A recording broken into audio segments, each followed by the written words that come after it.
Hello student. स्वतंत्रता की पूर्व संध्या पर भारतीय अर्थव्यवस्था। इस चैप्टर में हम ये देखेंगे कि स्वतंत्रता की प्राप्ति से पहले जो भारतीय अर्थव्यवस्था थी कैसी थी। हमारे यहाँ पर जो भारत है, भारत में अंग्रेज़ों का शासन था, तो अंग्रेज़ों के समय में भारतीय अर्थव्यवस्था कैसी थी। क्या अंग्रेज़ों ने भारत को ऊंचा उठाने के लिए कुछ कार्य किया, तो क्या कार्य किए थे, ये हम इस चैप्टर में पढ़ेंगे। परिचय। भारत का आर्थिक विकास विषयक इस पुस्तक का मूल उद्देश्य आपको भारतीय अर्थव्यवस्था की मूलभूत विशेषताओं की जानकारी देना है और स्वतंत्रता प्राप्ति के बाद से हुए विकास से अवगत कराना है कि स्वतंत्रता प्राप्ति के बाद हमारे भारत में क्या क्या विकास हुए। यद्यपि देश की वर्तमान अवस्था तथा भविष्य की संभावनाओं की चर्चा करते समय उसके आर्थिक अतीत पर ध्यान देना भी उतना ही महत्वपूर्ण होगा। इसलिए हम अपनी चर्चा का आरंभ स्वतंत्रता से पूर्व देश की अर्थव्यवस्था की स्थिति से कर रहे हैं। इसी क्रम में हम उन सब बातों की भी स्पष्ट पहचान करेंगे जिन्होंने स्वतंत्र भारत के विकास की रणनीतियों का निर्धारण करने में महत्वपूर्ण योगदान दिया। भारतीय अर्थव्यवस्था की वर्तमान संरचना कोई आज की नहीं है। इसके मूल सूत्र तो इतिहास में बहुत गहरे हैं, विशेष रूप से उस अवधि में जब भारत 15 अगस्त 1947 को स्वतंत्रता प्राप्ति के पूर्व 200 वर्षों तक ब्रिटिश शासन के अधीन था। तो जब हमारा भारत 15 अगस्त 1947 को आज़ाद हुआ था, तो उससे पूर्व 200 वर्षों तक जो हमारा भारत है वह ब्रिटिश शासन के अधीन था। मतलब हमारे यहाँ पर अंग्रेज़ों का राज था। औपनिवेशिक शासन का मुख्य उद्देश्य इंग्लैंड में तेजी से विकसित हो रहे औद्योगिक आधार के लिए भारतीय अर्थव्यवस्था को केवल एक कच्चा माल प्रदायक तक ही सीमित रखना था। अब जो औपनिवेशिक शासन अर्थात जो अंग्रेज थे, उनका उद्देश्य क्या था कि जो इंग्लैंड है वह तेज़ी से विकसित हो, मतलब वहाँ पर जो औद्योगिक इकाइयाँ वो जल्दी जल्दी विकसित हो। भारत तो केवल कच्चा माल प्रदायक है, मतलब भारत केवल कच्चा माल प्रदान करने वाला, मतलब भारत में जो कच्चा माल उगता है वह सारा का सारा माल कहाँ चल जाए, इंग्लैंड में चल जाए और इंग्लैंड से निर्मित माल भारत आ जाए। समझे बिना भारत स्वतंत्रता के बाद के पिछले 6 दशकों में भारत में हुए विकास का सही मूल्यांकन कर पाना संभव नहीं है। इसके बाद है औपनिवेशिक शासन के अंतर्गत निम्न स्तरीय आर्थिक विकास। अंग्रेजी शासन की स्थापना से पूर्व भारत की अपनी स्वतंत्र अर्थव्यवस्था थी। यद्यपि जन सामान्य की आजीविका और सरकार की आय का मुख्य स्रोत कृषि था, फिर भी देश की अर्थव्यवस्था में विभिन्न प्रकार की विनिर्माण गतिविधियां हो रही थी। तो जब हमारे यहाँ पर अंग्रेजी शासन नहीं था, तो उससे पूर्व भारत की अपनी अर्थव्यवस्था थी। भारत बहुत अच्छे से अपनी स्वतंत्र अर्थव्यवस्था चला रहा था और यहाँ की जो जन सामान्य हैं उनकी आय और सरकार की आय का मुख्य स्रोत कृषि था, क्योंकि भारत तो कृषि प्रधान देश है। तो और फिर इसके अलावा भी छोटी मोटी गतिविधियां होती रहती थी। सूती व रेशमी वस्त्रों, धातु आधारित तथा बहुमूल्य मणिरत्न आदि से जुड़ी शिल्प कलाओं के उत्कृष्ट केंद्र के रूप में भारत विश्व भर में सुविख्यात हो चुका था।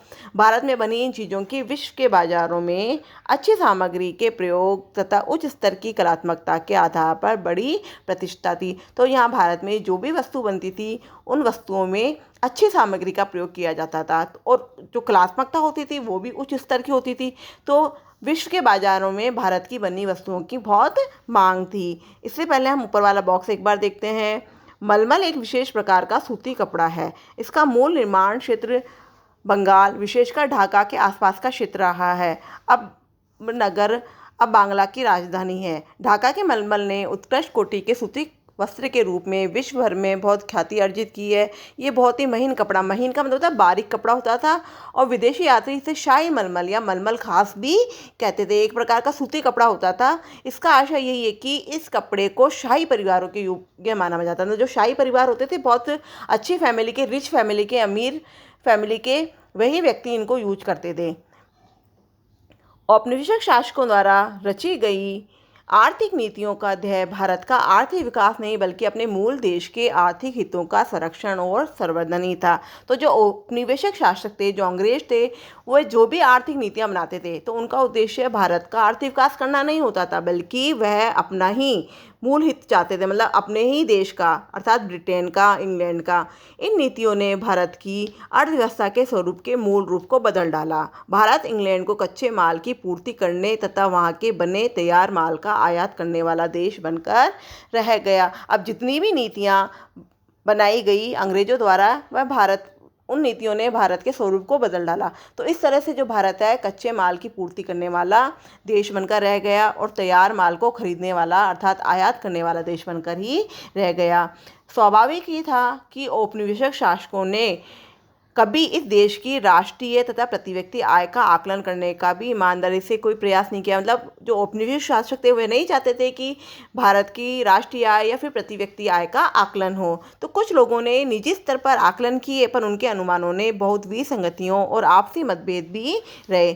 तो इन आकलनकर्ताओं में कौन है? Dadabhai Naoroji, William Digby, Findlay Shirras, doctor VKRV Rao तथा RC देसाई प्रमुख रहे। औपनिवेशिक काल के दौरान डॉक्टर राव द्वारा लगाए गए अनुमान बहुत महत्वपूर्ण माने जाते हैं। फिर भी सभी अध्ययनकर्ता एक बात पर सहमत रहे कि 20वीं शताब्दी के पूर्वार्ध में भारत की राष्ट्रीय आय की वार्षिक सर्ववृद्धि दर 2% से कम ही रही तथा प्रति व्यक्ति उत्पाद वृद्धि दर तो मात्र आधा प्रतिशत ही रही। तो हम ये देख रहे हैं कि 20वीं शताब्दी तक भी भारत की राष्ट्रीय वार्षिक आय में कोई भी वृद्धि नहीं हुई।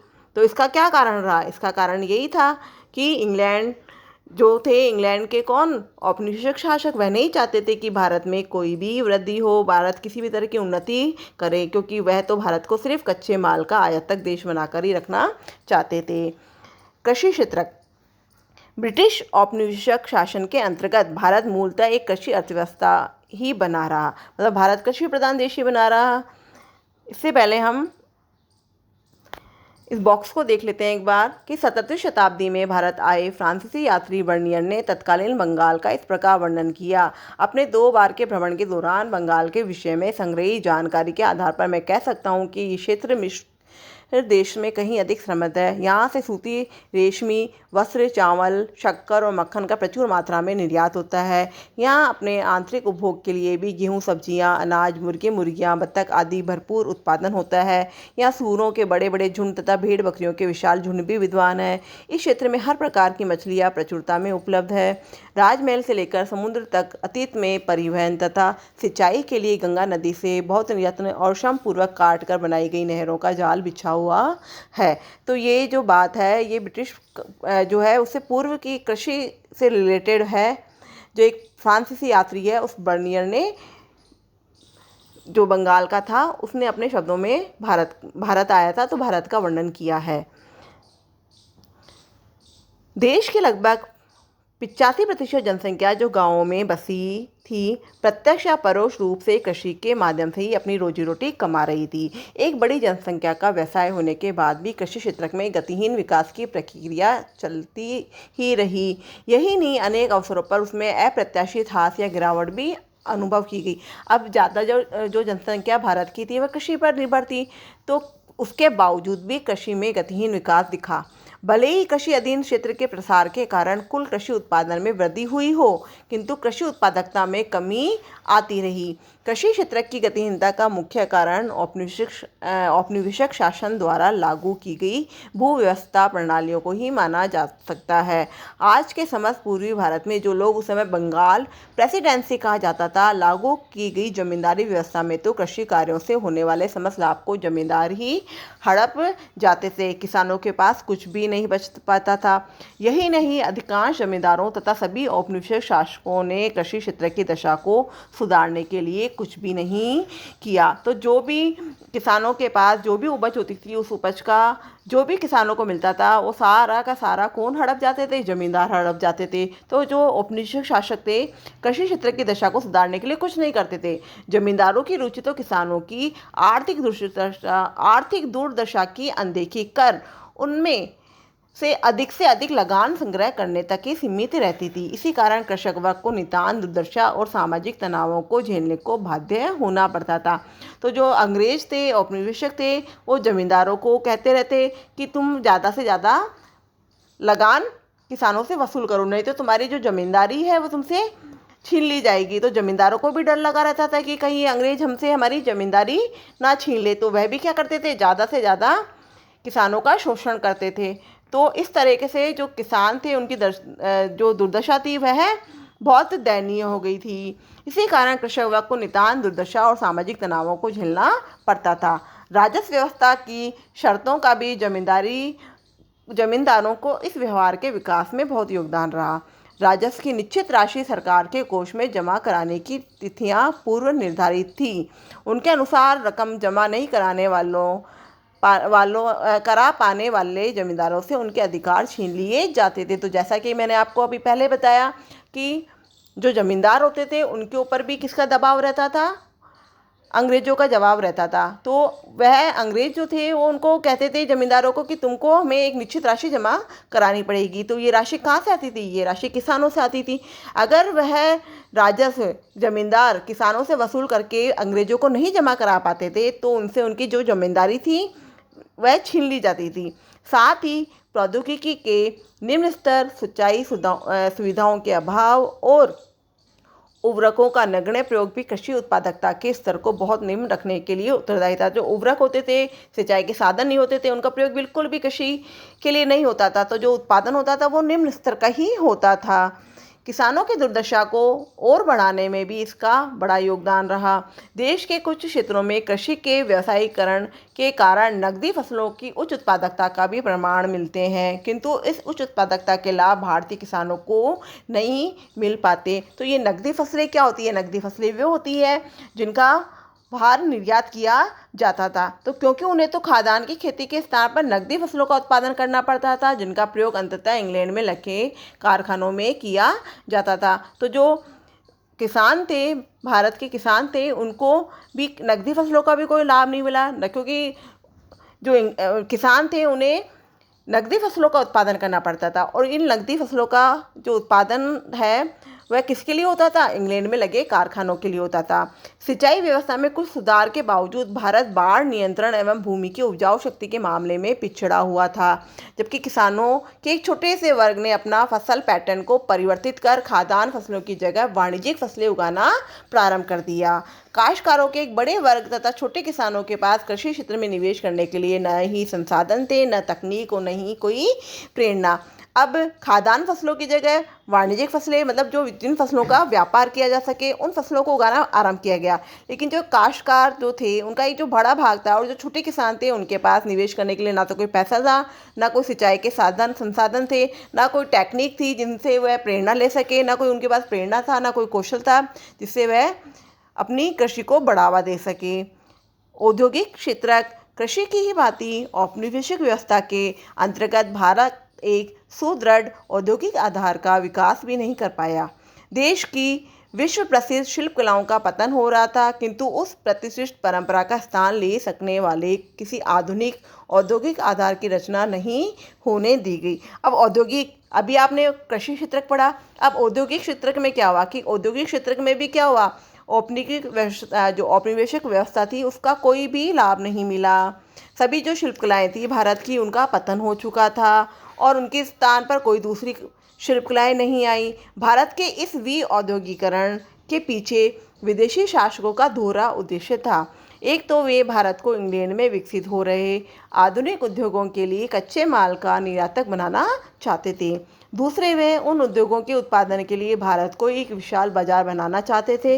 इस प्रकार उन उद्योगों के प्रसार के सहारे वे अपने देश के लिए अधिकतम लाभ सुनिश्चित करना चाहते थे। मतलब वह यही चाहते थे, जो उपनिवेशक थे वह यही चाहते थे कि भारत में ही हमें क्या मिल जाए, एक बड़ा बाजार मिल जाए, ताकि वह कच्चा माल भी भारत से ही ले जाए और वहाँ से बना बनाया माल भारत लाकर भारत के ही निवासियों को वह माल बेच सके। तो इस तरीके से वह बाजार फैलाना चाहते थे। वह बाजार भी कौन सा था?